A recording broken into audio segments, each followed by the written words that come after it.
There is a specific kind of pain that we never like to admit we feel. It's a quiet, sharp ache that hits you right in the center of your chest.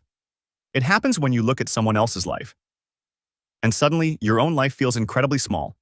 You see their success, their happiness, their perfect relationship, or their seamless career. And instead of feeling happy for them, something inside you turns bitter. You start asking yourself the most dangerous question a human mind can think of. Why them, and why not me? Jealousy is a unique kind of emotion. It doesn't come from outside forces. It is an infection born entirely from comparison. It's a thirst that cannot be quenched because no matter how much water you have, you are too busy looking at the next person's well. Today, I want to take you deep into the dunes of a silent desert to tell you the story of two travelers and a single drop of poison that almost cost one of them his life. Long ago, across the great arid sea, two merchants set out on a journey to the capital. Their names were Kale and Jamil. They were childhood friends, raised in the same village, pulling their carts side by side. They started with the exact same amount of supplies, the same bread, the same dried fruits, the same amount of precious water. But as the days pressed on, the desert began to play tricks on Kale's mind.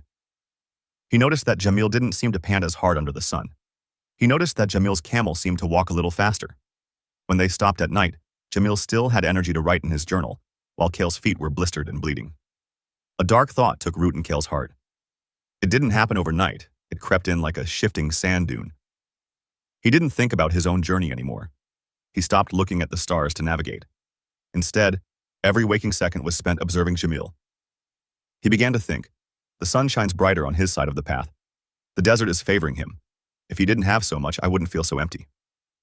Kale's water tasted like dust, not because the water was bad, but because he was convinced Jamil's water was sweeter. On the seventh day, they found an oasis. The water was pure, cool, and abundant. There was enough to fill their canteens 100 times over. Jamil fell to his knees, laughing with gratitude. He washed his face and drank deeply. He was completely at peace, celebrating the gift of the desert.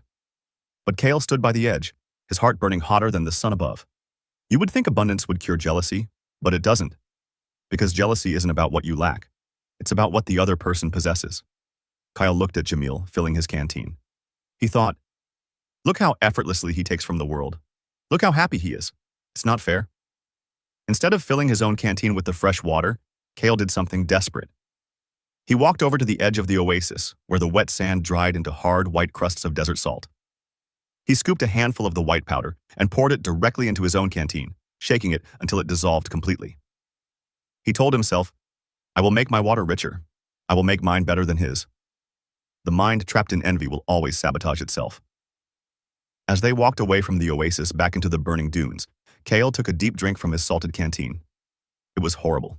It was bitter, burning, and thick. But his twisted pride wouldn't let him spit it out. He wanted his water to be different. He wanted it to be more than Jamil's simple, clear water. Within hours, the salt did what salt always does. It began to dry Kale out from the inside. His tongue swelled. His vision blurred. His joints texturized with pain. He fell to his knees in the burning sand, unable to carry his cart any further. Jamil ran back, dropping his own supplies, and knelt by his friend. He held his own canteen to Kale's cracked lips. As Kale drank Jamil's clear, ordinary water, life slowly flowed back into his limbs. He looked at Jamil's face. There was no mockery there. No superiority. Only pure, unfiltered love and concern for a brother. Kyle looked at his own spilled canteen, the white salt crystallizing on the sand. He began to weep. Why do you look so healthy? Kyle croaked, tears cutting tracks through the dust on his cheeks. Why does the desert love you more? Jamil looked at the salted sand, understanding what his friend had done. He placed a gentle hand on Kale's shoulder. Kale, Jamil said softly, the desert doesn't choose sides. The sun beats down on both of us equally. I am not walking faster because I am better. I am walking faster because I am only carrying my own weight. You are trying to carry your cart, and my cart at the same time. You poisoned your own well just because you didn't like the shape of mine. When we feel jealousy, we think we are looking out a window at someone else. But in reality, we are looking into a mirror that we have completely distorted. Jealousy is a thief. It steals your current joy, your current progress, and your current blessings, rendering them invisible to you. The minute you base your worth on how far ahead or behind someone else is, you lose control of your own journey.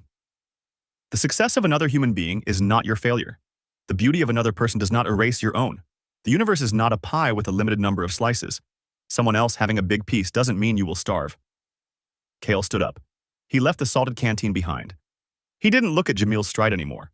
He looked at his own feet. He looked at his own horizon.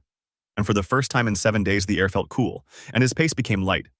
If you are watching this video and you recently felt that familiar bitter sting of envy while scrolling through social media or looking at a colleague, I want you to take a deep breath. Stop drinking the salt. Their life is their canvas. Yours is yours. Don't poison your progress by measuring it against someone else's destination. You have your own dunes to cross, your own stars to follow, and your own well to dig. Pour out the bitterness.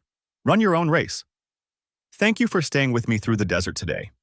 If this story spoke to your heart, leave a comment below with your thoughts, hit that subscribe button, and join our quiet circle. Until next time, keep your eyes on your own horizon.